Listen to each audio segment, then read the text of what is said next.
Hey friends, welcome back to the channel. If you're new here, the name of the channel is Talking Stories, and here we practice English with powerful stories to improve your listening, speaking, and shadowing skills. Today's story is emotional and very close to real life. Are you ready? Let's begin. My name is Adam, and this is the story of my mom. When I think about hard work, I don't think about celebrities. I think about a woman who wakes up before the sun in a small apartment at the edge of the city. My mom's day starts at 5 a.m. The alarm rings, the world is quiet, but she's already in the kitchen making coffee and breakfast. Her eyes are tired, but her hands never stop moving. She works at a supermarket across town. Every morning she takes a crowded bus, usually standing because there are no seats. Sometimes she sends me a voice message. "Good morning, honey.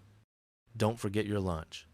At work, she does everything, stocking shelves, helping customers, standing for hours at the register.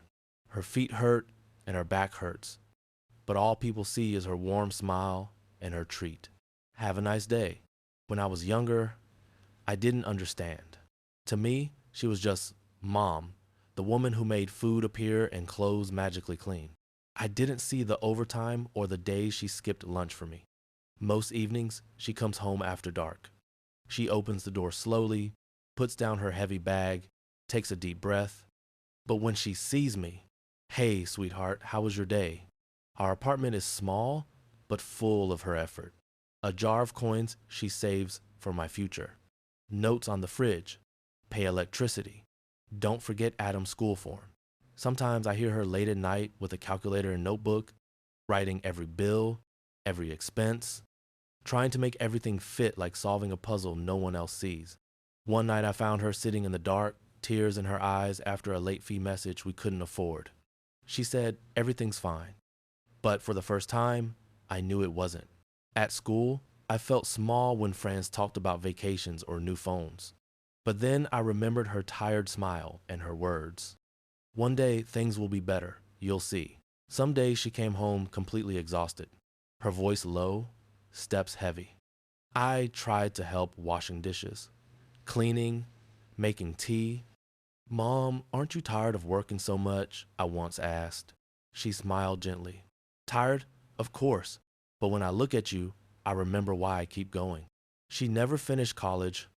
She started working young to support her family and later to raise me. She always said, "Your future will be different. You will choose. You will have options." On weekends, when other people rest, my mom cleans the whole house. She washes clothes, cooks meals for the next few days, and sometimes takes extra shifts if the store calls her. I used to complain that we never did fun things, but now I understand that she was doing the hardest thing of all, keeping our life together. One special day changed everything for me. It was Parents' Day at school, and everyone's mom or dad was invited to come. I told my mom not to worry about it because I knew she had work. That morning, I sat in the classroom watching other parents arrive. Some wore suits, some carried expensive bags, some smelled like expensive perfume.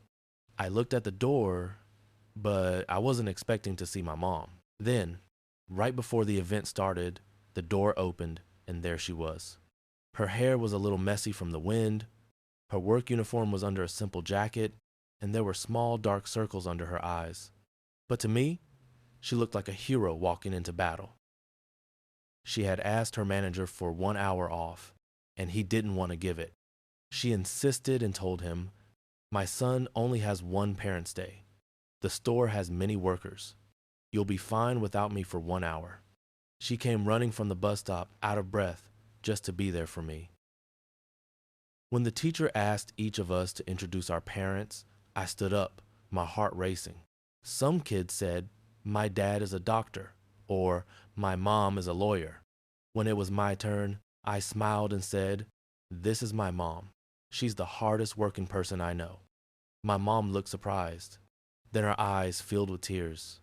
She wasn't used to being seen, to being appreciated in front of others. In that moment, I realized that all she really wanted wasn't a medal or a trophy, it was just to know that her effort mattered. After the event, as we walked out of school together, she apologized. "I'm sorry I can't always be there," she said. I wish I could do more. I stopped, looked at her, and said, Mom, you already do more than enough. She hugged me so tightly that I could feel her heartbeat. It was fast and strong, like the rhythm of someone who never stops moving. In that hug, I felt every early morning, every late night, every silent tear she had ever hidden from me. Now that I'm older, I see things differently. I see that love is not just words, gifts, or big surprises. Sometimes, love is a tired woman on a crowded bus, carrying grocery bags and dreams at the same time. Love is a mother who comes home after a long shift and still asks, Did you eat? How was your day? Do you need help with your homework? Love is someone who gives you the last piece of chicken, the warmest blanket, and the biggest part of her heart. Love is sacrifice that no one claps for, but that changes a child's life forever. One day, I asked my mom what her dream was. She laughed and said, My dream is to see your dream come true. I didn't know what to say because I realized she had spent her whole life building a future she might never fully enjoy. So now, when I study, when I work, when I think about my future, I think about her. I don't study just for myself. I study for the woman who believed in me when I didn't believe in myself. I don't want a big house or a fancy car just to show off. I want to give her a life where she can finally rest. If you're listening to this story and you have a mother like mine, don't wait for a special occasion to say thank you. Don't wait for Mother's Day or a birthday or a perfect moment. Sometimes the best time to say, I see you, I appreciate you, and I love you is right now. My mom may never be famous. Her name won't be in the news, and there will be no statues of her in the city. But for me, she is the quiet hero who saved my life, not with superpowers, but with early mornings, long days, and a heart that never gave up. My name is Adam, and I am the son of a hard-working mother. Everything I become, every success I have, will carry her fingerprints. Because the truth is simple. Behind many strong children, there is a mother who decided to be strong first.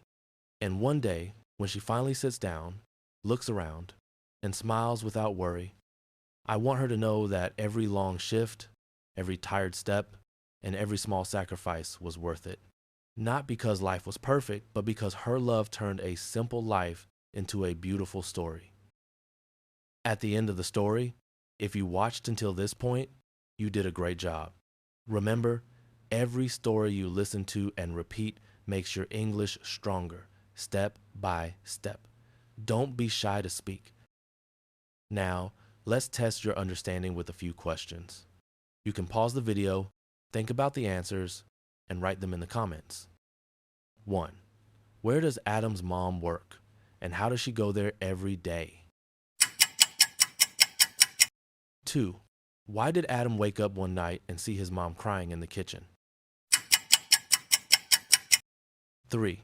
What did Adam say about his mom when he introduced her on Parents' Day at school? 4.